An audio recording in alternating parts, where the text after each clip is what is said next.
मित्रों नमस्कार। Online succeed classes channel में आप सभी का स्वागत है। मित्रों हम लोग पढ़ रहे हैं बाल विकास एवं शिक्षा शास्त्र। बाल विकास एवं शिक्षा शास्त्र में बाल विकास एवं प्राथमिक विद्यालय के बच्चे जो यूनिट फर्स्ट है, इसमें हम लोग पढ़ रहे हैं विकास की अवधारणा एवं सीखने से उसका संबंध, जिसमें हम लोग पढ़ चुके हैं विकास की परिभाषा, विकास की विशेषताएँ, विकास एवं वृद्धि में अंतर। तो मित्रों ये 3 टॉपिक हम पढ़ चुके हैं। आज हम पढ़ेंगे विकास के पक्ष, विकास की अवस्थाएं, विकास को प्रभावित करने वाले कारक। तो मित्रों इस टॉपिक शुरू करने से पहले अगर आप हमारे इस चैनल पर नए हैं तो जल्द ही सब्सक्राइब करें और बेल आइकन दबाएं, जिससे लेटेस्ट वीडियो की नोटिफिकेशन आप तक पहुंचते रहें। मित्रों तो हम चलते हैं अपने इस वीडियो में, शुरू करते हैं विकास के पक्ष। विकास के पक्ष में सबसे पहले हम जानेंगे विकास के पक्ष हम क्यों पढ़ते हैं, क्योंकि बच्चों के अंतर्निहित शक्तियों का सर्वांगीण विकास करना ही क्या है, शिक्षा का मुख्य उद्देश्य है, जिससे वो समाज में सफल सामाजिक प्राणी बन सके। तो अंतर्निहित शक्तियाँ क्या हैं मित्रों?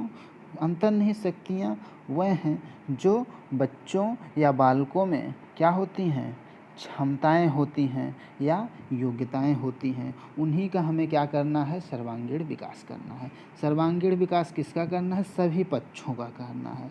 तो मित्रों वो सभी पक्ष कौन कौन से हैं, सबसे पहले हम ये जान लेते हैं। तो देखते हैं, सबसे पहले आपको पढ़ना है शारीरिक विकास। पहला है शारीरिक विकास, दूसरा पढ़ेंगे मनश्चालक विकास या इसी को हम कहते हैं मनोगत्यात्मक विकास या मनोगतिक विकास या गामक विकास। तीसरा है संज्ञानात्मक विकास या मानसिक विकास या बौद्धिक विकास। चौथा है भावात्मक विकास या संवेगात्मक विकास। छठा हमारा है सामाजिक विकास, पांचवा हमारा है सामाजिक विकास और छठवां टॉपिक है नैतिक विकास एवं चारित्रिक विकास। इसी को नैतिक विकास भी कहते हैं, इसी को चारित्रिक विकास भी कहते हैं। और लास्ट है भाषाई विकास। तो मित्रों कभी कभी CTT की परीक्षा में केवल विकास के पक्ष का सही क्रम पूछ लेता है, ठीक, तो आप इसको क्रम से पढ़कर और अपने दिमाग में बैठा लेंगे, क्योंकि यहाँ से एक क्वेश्चन CTT परीक्षा में पूछा जाता है। तो मित्रों हम एक एक टॉपिक के बारे में थोड़ा सा जान लेते हैं। तो देखिए इसमें पहला है शारीरिक विकास। मित्रों शारीरिक विकास क्या है? कहने का मतलब बच्चों को स्वस्थ बनाना, निरोग बनाना ही शारीरिक विकास है।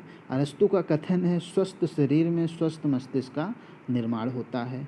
स्वस्थ शरीर में स्वस्थ मस्तिष्क का निर्माण होता है क्योंकि विकास के सभी पक्ष एक दूसरे से जुड़े होते हैं। इसलिए हमें बच्चों में अच्छी आदतों का निर्माण करना चाहिए और बच्चों को संतुलित आहार देना चाहिए और बच्चों की नियमित चिकित्सीय जांच करना चाहिए। मित्रों तो अगला टॉपिक आपका है मनश्चालक विकास। तो हमें जानेंगे कि मनश्चालक विकास क्या है। मनश्चालक विकास चाहे पूछे, चाहे मनोगत्यात्मक विकास पूछे, चाहे मनोगतिक विकास पूछे, चाहे गामक विकास पूछे, मित्रों ये एक ही हैं, इनके नाम अलग अलग हैं। कभी कभी परीक्षा में मनश्चालक विकास ना दे करके गामक विकास दे देता है, कभी मनोगतिक विकास दे देता है। तो हम जानते हैं कि मनश्चालक विकास है क्या। शरीर के अंगों में समन्वय का विकास करना ही मनश्चालक विकास है। शरीर के अंगों में समन्वय का मतलब क्या है? जो हमारे शरीर के अंग हैं उसके आपसी तालमेल का विकास करना। तालमेल का मतलब जैसे आँख का हाथ से, आँख का पैर से, नाक का हाथ से जो संबंध है वही समन्वय है। इसका विकास करना ही मनश्चालक विकास है। जैसे कोई व्यक्ति या कोई बालक जब रोड पर चलता है, जैसे साइकिल से चलता है, तो साइकिल को जब चलाते हुए आगे चलता है तो देखता आँख से है, अचानक कोई चीज़ आ जाती है तो ब्रेक हाथ से मारता है। तो आँख और हाथ का जो ये संबंध है यही समन्वय है। तो इसका अगर हम विकास करेंगे तो आपका कौन सा विकास होगा? मनश्चालक विकास होगा। तो इसके विकास के लिए हमें जीवन में कई कार्यों को करते समय शरीर के अंगों में समन्वय की आवश्यकता होती है। जैसे बैठेंगे तो देखकर बैठेंगे, ठीक, खड़े होना, लिखना, रोटी बनाना, साइकिल चलाना, स्कूटी, बाइक चलाना, कार चलाना इत्यादि। तो हम कैसे करेंगे? शरीर के अंगों में समन्वय का अभ्यास करें, विभिन्न प्रकार के शारीरिक खेलों का आयोजन करें, जैसे खो खो हुआ, कबड्डी हुआ, क्रिकेट हुआ, इन सब का आयोजन करें। तो मित्रों, अगला है हमारा संज्ञानात्मक विकास। संज्ञानात्मक विकास या मानसिक विकास, या इसी को कहते हैं बौद्धिक विकास। तो मित्रों, संज्ञानात्मक विकास क्या है? संज्ञानात्मक विकास क्या है? संज्ञान का शाब्दिक अर्थ होता है जानना, समझना, अवबोधन करना। समझ का विकास करना, समझ का विकास करना ही संज्ञानात्मक विकास है। मानसिक क्रियाओं का विकास करना ही संज्ञानात्मक विकास है। तो मानसिक क्रियाएं क्या हैं? संवेदना, प्रत्यक्षीकरण, स्मृति, विस्मृति, कल्पना, तर्क, समस्या समाधान, ये सब मानसिक क्रियाएं हैं। तो मित्रों, संवेदना क्या है? संवेदी अंगों द्वारा मस्तिष्क तक पहुंचने वाली प्रथम हलचल ही संवेदना है। संवेदी अंग 5 हैं, आप लोग को पता है। नाक, कान, आँख, जीवा, ये हमारे संवेदी अंग हैं। प्रत्यक्षीकरण क्या है? संवेदना जब अर्थ ग्रहण कर ले तो उसी को हम प्रत्यक्षीकरण कहते हैं। तो मित्रों, इसमें एक नया शब्द आपको मिला होगा, समस्या समाधान, जहाँ से CTT परीक्षा में लगभग 80% यहाँ से एक क्वेश्चन पूछता है कि समस्या समाधान का प्रथम सोपान क्या है।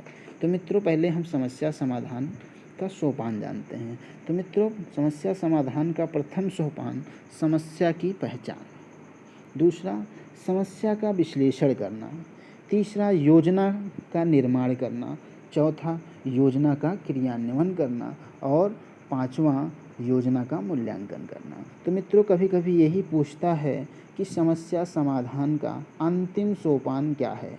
योजना का मूल्यांकन करना। या समस्या समाधान का प्रथम सोपान क्या है? समस्या की पहचान करना। तो मित्रों, इसी क्रम में हम आगे पढ़ेंगे। आगे है भावात्मक विकास या संवेगात्मक विकास। भावात्मक विकास किसे कहते हैं? भावों के प्रबंधन का विकास करना। भावों के प्रबंधन का विकास करना ही भावात्मक विकास है। जैसे भावों के प्रबंधन हम कैसे करेंगे? जैसे क्रोध, भय, भूख का प्रबंधन करना ही क्या है? भावात्मक विकास है। असामान्य जो व्यवहार हैं उनसे हमें बचना चाहिए। ठीक, जैसे तनाव, चिंता, दुविधा, भगनाशा, ये सब क्या हैं? ये क्या हैं? हमारे अंदर ये भाव उत्पन्न होते हैं। तो इनसे हमें क्या करना चाहिए? बचना चाहिए। ठीक, जिससे हम क्या, हमारे अंदर क्या होगा? भावात्मक विकास होगा। हम अपने भावों का प्रबंधन कर सकेंगे। और इन सब चीज़ों की ज़्यादा से ज़्यादा जब हम अवसर देंगे तभी हमें भावात्मक विकास करने का अवसर मिलेगा। ठीक, और वहाँ पे हम अपने आप को अगर क्या करते हैं?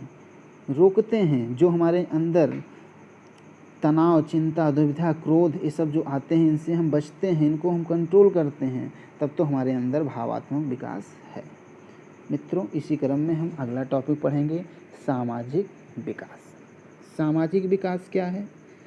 सामाजिक विकास का मतलब है समाज से समायोजन करना। समाज से समायोजन करना ही सामाजिक विकास है। समाज से समायोजन, पहले हमारा समाजीकरण होगा। तो समाजीकरण क्या है? अपनी संस्कृति को जानना व उसमें रहने का तरीका सीखना ही सामाजिक विकास है।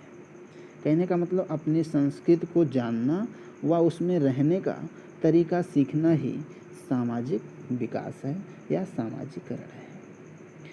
तो संस्कृति क्या है? जो हमारे मूल्य हैं, विश्वास हैं, व्यवहार हैं, भौतिक वस्तुओं का प्रयोग, यही सब संस्कृति के घटक हैं।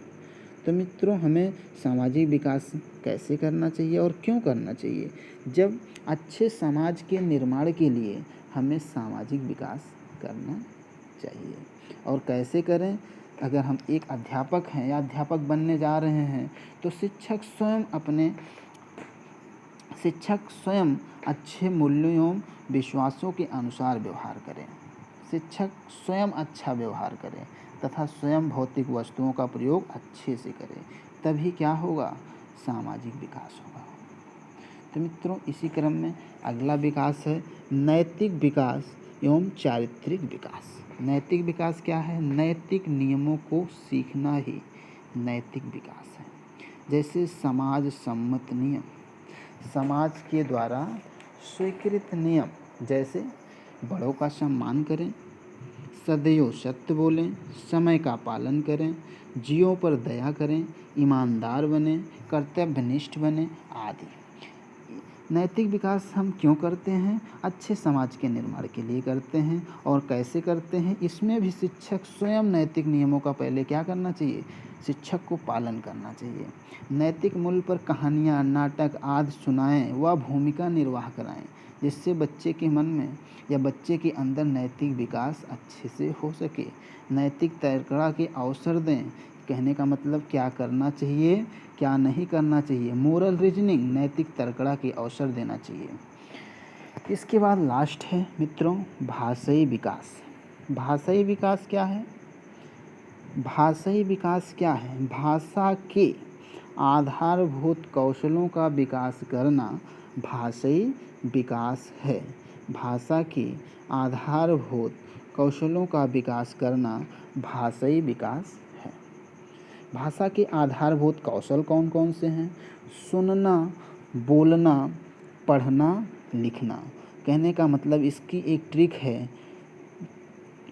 सुनना, बोलना, पढ़ना, लिखना। इसकी एक ट्रिक है शुभोपली। शुभोपली कहने का मतलब सु सुनना, बो से बोलना, पा से पढ़ना, ली से लिखना। कहने का मतलब इसका क्रम है सुनना, बोलना, पढ़ना, लिखना। तो मित्रों, ये आपके रहे विकास के पक्ष। विकास के पक्ष में कुल 7 टॉपिक हैं। इसका एक निश्चित क्रम है। इसको क्रम से अपने दिमाग में रखिएगा। यहाँ से एक क्वेश्चन 100% पूछा जाएगा। तो मित्रों, इसी क्रम में हम चलते हैं अगले टॉपिक पर, विकास की विशेषताएं। विकास की विशेषताएं। अगला टॉपिक आपका है विकास की विशेषताएं, विकास की अवस्थाएं व उनकी विशेषताएं। तो विकास की विशेषताएं, विकास की अवस्थाएं जो हैं, ये कई तरीके से हैं। जितने मनोवैज्ञानिक हैं वो उतने तरीके से इसको बांटकर पढ़ाते हैं। तो मित्रों, यहाँ पे मुख्य रूप से हम जो CTT का एग्ज़ाम है उस दृष्टिकोण से हम आपको 4 भागों में बांटकर बता रहे हैं। तो जिसमें पहला है शैशव काल या शैशवा अवस्था। शैशव काल या शैशवा अवस्था जो जन्म से 2 वर्ष तक माना जाता है। दूसरा है पूर्व बाल्यकाल या पूर्व बाल्या अवस्था, ये 2 वर्ष से 6 वर्ष तक माना जाता है। तीसरा है उत्तर बाल्यकाल या उत्तर बाल्या अवस्था जो 6 से 12 वर्ष तक के बीच माना जाता है। अगला है किशोरावस्था जो 12 से 18 वर्ष तक माना जाता है। तो मित्रों, हम एक एक के बारे में पढ़ लेंगे। तो पहला है शैशव काल या शैशवा अवस्था। इसकी हम विशेषताएं जानेंगे। जो बच्चे जन्म से लेकर के 2 वर्ष के बीच में हैं, उनकी जो एक्टिविटी है वही उस अवस्था की विशेषता है। ठीक, जैसे लंबाई व भार में वृद्धि। लंबाई व भार में वृद्धि इस शैशव काल या शैशवावस्था की विशेषताएं हैं। देखिए, शैशव काल या शैशवा अवस्था को जीन पियाजे ने संवेदी प्रेरक या इंद्रियगामक अवस्था कहा है। ठीक मित्रों, जानने के लिए बच्चे संवेदी अंगों पर क्या होते हैं? निर्भर होते हैं। किस अवस्था में? शैशव काल अवस्था में। इस अवस्था को हाथ पैर से सोचने की अवस्था भी कहा जाता है। इस अवस्था में जित्वारोपण होता है, यानी कि बच्चे सजीव को निर्जीव समझते हैं, जैसे वो खिलौने से बातें करते हैं। तो खिलौने की आयु शैशव काल अवस्था की विशेषता है। वस्तु अस्थायित्व, कहने का मतलब इस एज के बच्चे को संसार की वस्तुएं जो हैं अस्थायी दिखाई देती हैं। इसमें बच्चे में अंतर्मुखी व्यक्तित्व होता है और अनुकरणात्मक प्रवृत्ति की तीव्रता होती है। मूल प्रवृत्तात्मक व्यवहार, मूल प्रवृत्तियों पर आधारित व्यवहार होता है। इस अवस्था में काम प्रवृत्ति पाई जाती है, सामाजिक जीवन का अभाव होता है, नैतिक विकास का अभाव होता है। मित्रों, दूसरी अवस्था है पूर्व बाल्य काल या पूर्व बाल्यावस्था, जो 2 से 6 वर्ष के बीच में होता है। इसकी विशेषताएं हैं सामाजिक जीवन का प्रारंभ, यानी कि 2 से 6 वर्ष के बच्चे में सामाजिक जीवन का प्रारंभ होता है। इन बच्चों में बहिर्मुखी व्यक्तित्व का प्रारंभ होता है। ठीक, यहीं से बहिर्मुखी व्यक्तित्व का प्रारंभ होता है। यहाँ पर बच्चे टोली में रहने लगते हैं, इसलिए टोली निर्माण का काल भी इस अवस्था को कहा जाता है। जिज्ञासा प्रवृत्ति की तीव्रता, इस अवस्था में बच्चे में जिज्ञासा आती है और यहीं पर बच्चे प्रश्न भी पूछते हैं, इसीलिए इसको प्रश्नों का काल भी कहा जाता है। इस अवस्था को जीन पियाजे पूर्व संक्रिया की अवस्था कहा है। इस अवस्था को मस्तिष्क की तैयारी का काल भी कहा जाता है। इसमें अंतःप्रज्ञा चिंतन भी होता है। ऐसा चिंतन जिसका वातावरण से सामंजस्य नहीं होता है, उसी को अंतःप्रज्ञा चिंतन कहते हैं। इसमें तार्किक चिंतन का अभाव होता है, यानी बच्चे तर्क नहीं करते हैं। इसमें केंद्रण पाया जाता है। केंद्रण का मतलब होता है किसी वस्तु, घटना, व्यक्ति या विचार का केवल एक पक्ष देख पाना। कहने का मतलब जैसे छोटे बच्चे होते हैं, उनको बड़े वाले गिलास में अगर दूध पिलाइए या बड़े वाला चॉकलेट दीजिए तो उसको ज़्यादा पसंद करते हैं, क्योंकि उनको बड़ा ही दिखाई देता है, यानी कि एक ही पक्ष दिखाई देता है। इसीलिए उन बच्चों में केंद्रण पाया जाता है। तर्कड़ा का दिवा स्वप्न होता है। इस अवस्था के बच्चे में, इस अवस्था का मतलब पूर्व काल के बच्चे में काम प्रवृत्ति का अभाव पाया जाता है। अगला मित्रों है हमारा उत्तर बाल्यकाल या उत्तर बाल्यावस्था, जो 6 से 12 वर्ष तक होता है। 6 से 12 वर्ष के बच्चों की क्या विशेषताएं हैं? इसमें तार्किक चिंतन का प्रारंभ हो जाता है। यहाँ पर बच्चे तर्क करने लगते हैं। अमूर्त तार्किक चिंतन का अभाव, यानी कि जो चीज़ नहीं दिखाई देता है उस पर चिंतन नहीं करते हैं। इसमें आज्ञानात्मक तार्किक चिंतन होता है मित्रों। निगमनात्मक तार्किक चिंतन का अभाव होता है। कहने का मतलब ये उदाहरण से नियम की ओर के बच्चे होते हैं। कहने का मतलब है 1 से 5 वाले बच्चे ही आते हैं इस उत्तर बाल्यकाल अवस्था में। मित्रों, इसमें अयथार्थ की कल्पना, यानी कि अवास्तविक कल्पना होती है। इसमें वर्गीकरण होता है, संगठन होता है। इसको समूह का काल कहा जाता है। इसमें इसे नैतिक विकास का काल कहा जाता है। इसमें बच्चे के अंदर नैतिक गुण आ जाते हैं, इसीलिए उत्तर बाल्यकाल को नैतिक विकास का काल भी कहा जाता है। इसमें इसको जो है स्मृति का काल भी कहा जाता है। इसमें प्रतिबंधिता का काल भी कहा जाता है। इस अवस्था के बच्चों में विकेंद्रण पाया जाता है। कहने का मतलब है किसी व्यक्ति, वस्तु, घटना या विचार के सभी पक्षों को यहाँ पर बच्चे देख पाते हैं। कहाँ पर? उत्तर बाल्यकाल या उत्तर बाल्यावस्था में। इस अवस्था के बच्चों में काम प्रवृत्ति का अभाव पाया जाता है, यानी कि बच्चों में काम प्रवृत्ति नहीं पाई जाती है। पियाजे उत्तर बाल्यकाल या उत्तर बाल्यावस्था को मूर्त, स्थूल, ठोस संक्रिया अवस्था कहा है। इसके बाद हम पढ़ेंगे, अगला हमारा है किशोरावस्था। किशोरावस्था जो 12 वर्ष से 18 वर्ष के बीच की अवस्था होती है। इसकी क्या विशेषताएं हैं हम जानेंगे। कहने के मतलब है जो बच्चे 12 साल से 18 साल के बीच में हैं, उनके अंदर कौन कौन से लक्षण दिखाई देते हैं, उनकी क्या विशेषताएं होती। इसमें वृद्धि का स्फुरण काल होता है। कहने का मतलब यह काल लड़कों में लड़कियों की तुलना में 18 महीने बाद प्रारंभ होता है।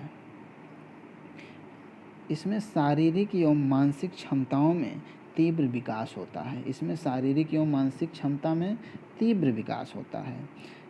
किशोरावस्था में युवा होने के लक्षण भी दिखाई देने लगते हैं और इसमें संवेगात्मक विचार का काल भी होता है, यानी कि इस अवस्था को संवेगात्मक विचार का काल भी कहा जाता है। मित्रों, इसमें सबसे महत्वपूर्ण ये है कि स्टेने हॉल ने किशोरावस्था को झंझावट, तनाव व तूफान का काल भी कहा है। मित्रों इस अवस्था को, इसका मतलब किशोरा अवस्था को विद्रोह का काल भी कहा जाता है। इस अवस्था में मित्रों में घनिष्ठता होती है, छोटे समूह का निर्माण होता है। नायक पूजा का मतलब किसी भी हीरो हीरोइन को ये पसंद करने लगते हैं, उसके फैन हो जाते हैं, इसीलिए इसी अवस्था को नायक पूजा भी कहा जाता है। इसे स्व का काल कहा जाता है। आत्म प्रेम नारीसिज्म का काल कहा जाता है। स्व का काल या आत्म प्रेम, जिसको नारीसिज्म का काल कहते हैं, इसको किसने कहा है? सिगमंड फ्रायड ने कहा। सिगमंड फ्रायड ने किशोरा अवस्था को स्व का काल या आत्म प्रेम या नारीसिज्म का काल भी कहा है। इस अवस्था में संज्ञानात्मक परिपक्वता आ जाती है। इसमें मित्रों अगली विशेषता है अमूर्त तार्किक चिंतन का आरंभ हो जाता है। योजना निर्माण का काल इस अवस्था को कहते हैं। निगमनात्मक तार्किक चिंतन भी पाया जाता है। इस अवस्था को क्यों का काल भी कहा जाता है। कहने का मतलब यहाँ पे बच्चे क्या क्यों कैसे करने लगते हैं। जैसे आप कुछ कहेंगे जाओ ये लेके आओ, क्यों जाएं, यानी कहने का मतलब क्यों का काल, इसीलिए इस अवस्था को कहा जाता है।